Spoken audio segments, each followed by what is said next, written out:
ஓம் நம சிவாய, ஓம் நம சிவாய, ஓம் நம சிவாய. அடுத்தது வெள்ளை யானை சாபம் தீர்த்த படலம்னு. வெள்ளை யானைங்கிறது தேவேந்திரனுடைய வாகனம். வெள்ளை யானை ஐராவதம்னு சொல்லுவா.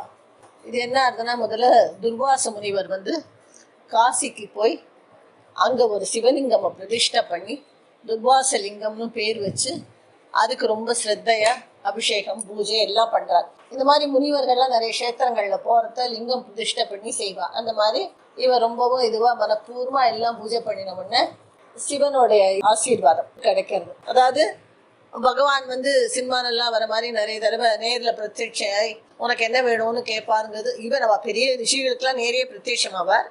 இருந்தாலும் சில சமயம் ஒரு சமிக்ஞையினால அவர் தன்னுடைய ஆசீர்வாதத்தை காண்பிப்பார்.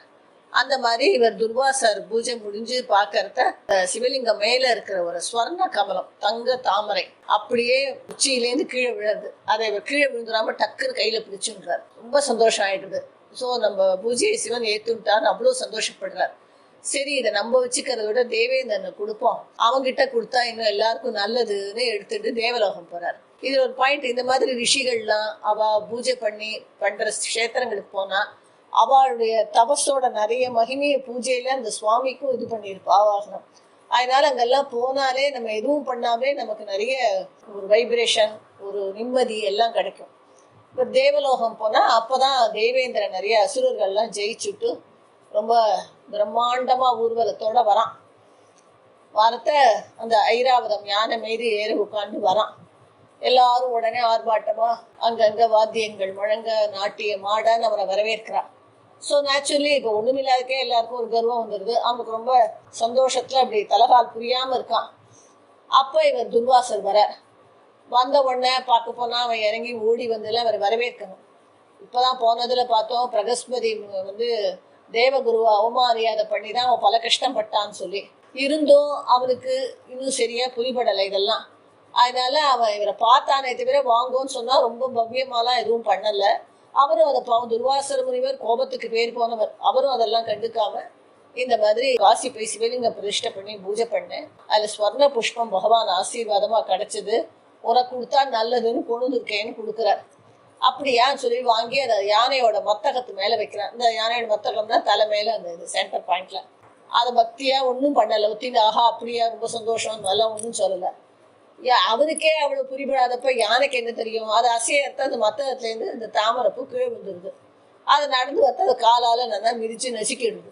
இதை பார்த்த உடனே துர்வாசருக்கு அப்படி கோபம் வந்துருது. என்ன எவ்வளவு ஆசையா அவர் கொடுக்கணும்னு வந்தா இவன் கீழே போட்டான், யானை மிதிச்சு விட்டுன்னு சொல்லி உடனே கமண்டலத்துல இருந்து தண்ணியை எடுக்கிறார் அவனை சபிக்க. இவாள்லாம் பயப்படுறா. திருப்பி பிரைட்டன் அப்பதான் தேவேந்திரனும் அந்த பாவத்தை உணர்றான். இருந்தாலும் அவர் சபிச்சுடுறார் கோபத்துல. என்ன சொல்றார்? இந்த மாதிரி நீ சிவன் கொடுத்த புஷ்பத்தை அவமரியாதை பண்ணியதுனால பின்னால பாண்டிய ராஜா ஒருத்தனுடைய சக்கராயுதத்தாலும் உன் தலை சுக்கு நூறா வெடிச்சுடும் தேவேந்திரன் சொல்லிடுறார். அவன் நடுங்கி போயிடுறான். யானைக்கு என்ன சொல்றாரு? என்னதான் யானையா இருந்தாலும் அது ஐராவதம்ங்கவே அது கொஞ்சம் ஸ்பெஷல் ஐக்கியம் உண்டு.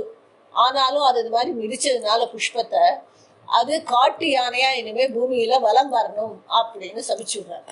உடனே வாழ நடுங்கி போய் வேண்டிக்கிறா.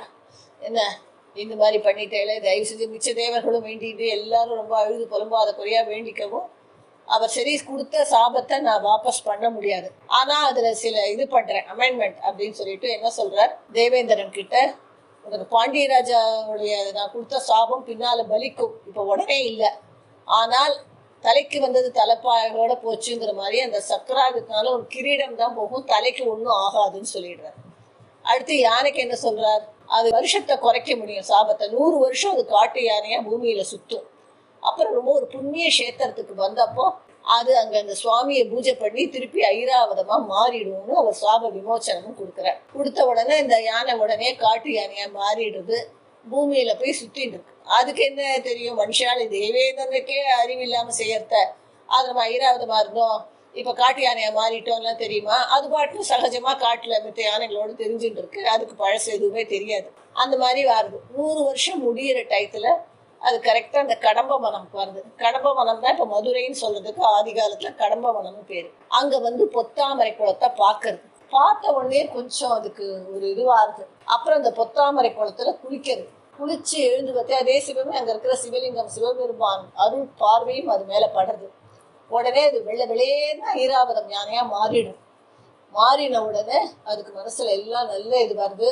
உடனே அது என்ன பண்றது, ரொம்ப சந்தோஷமா தும்பிக்கை ஃபுல்லா அந்த பொத்தாமரை குளம் தண்ணியை எடுத்து அந்த சிவலிங்கத்துக்கு சந்தோஷமா அபிஷேகம் பண்றது. அங்க இருக்கிற பூக்கள் எல்லாம் பறிச்சு பூஜை பண்ணி ரொம்ப பக்தியா எல்லாம் செய்யறது. உடனே சிவபெருமானும் ரொம்ப மகிழ்ந்து அதுக்கு முன்னால தோண்டி உனக்கு என்ன வேணுமோ கேள் அப்படின்னு சொல்ற.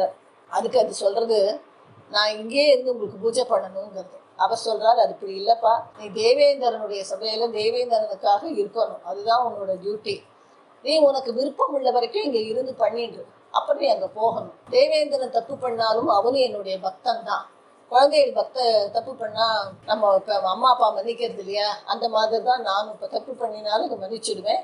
நீ ஒண்ணு செய், தேவேந்திரனுக்கு நீ சேவகம் பண்றேன்னு நினைக்கிறத விட என்ன சேவகம் பண்ற எனக்கு பண்றதாவே நினைச்சிட்டு நீ தேவேந்திரனுக்கு பண்ண சமாதானம் பண்ற. இருந்தாலும் யானை என்ன நினைக்கிறது, நம்மளே அவசரப்பட்டு இப்ப தேவேந்திரன்கிட்ட போக வேண்டாம், அவ கூப்பட்டம் பாத்துக்கலான்னு அங்க ஒரு தெற்கு வாசல்ல அது ஒரு ஐராவத தீர்த்தம்னு அதை உண்டு பண்ணி அங்க ஒரு சிவலிங்கத்தை பிரதிஷ்டை பண்ணி பிள்ளையாரையும் பிரதிஷ்டை பண்ணி அங்க பூஜை பண்றது. அப்புறம் வடக்கு வாசல்ல என்னதான் இருந்தாலும் தன்னுடைய எஜமானன்னு சொல்லி தேவேந்திரன் பேர்ல இந்திர தீர்த்தம் இந்திரேஸ்வர லிங்கம் எல்லாம் பிரதிஷ்டை பண்றது. இதுக்குள்ள தேவேந்திரனுக்கு இது ஐராவதமா மாறிடுத்துன்னு தெரிஞ்சிடுது. உடனே ஆட்கள் அனுப்பி உடனே ஐராவதத்தை டியூட்டி ஜாயின் பண்ண சொல்லுன்னு அனுப்புறான். இது என்ன செய்தவா, வந்தாலும் கொஞ்ச நேரம் இருங்கோ அப்புறம் வரேன்னு சொல்லிடு, என்ன அவசரமா போய் இப்ப அங்க போனா திருப்பி இங்க வர முடியாது அப்படின்னு பல நாட்கள் அங்க இருந்து சிவபெருமானுக்கு பூஜை பண்ணிட்டு அதுக்கப்புறம் அது தேவலோகம் போறது. தேவேந்திரன் கைங்கரியம் பண்றத இப்ப அது மனசும் நல்ல விதமா என்ன நினைக்கிறது, இவன் என்னதான் தப்பு பண்ணாலும் சிவபெருமான் சொன்ன மாதிரி அவருடைய பக்தன். ஸோ சுவாமிக்கு நம்ம கைங்கரியம் செய்யறதை விட சுவாமி பக்தனுக்கு செய்யறது இன்னும் விசேஷமானதுன்னு அது சந்தோஷமா தன்னுடைய சேவையை பண்ணிட்டு இருக்கு. வணக்கம். நம சிவாய.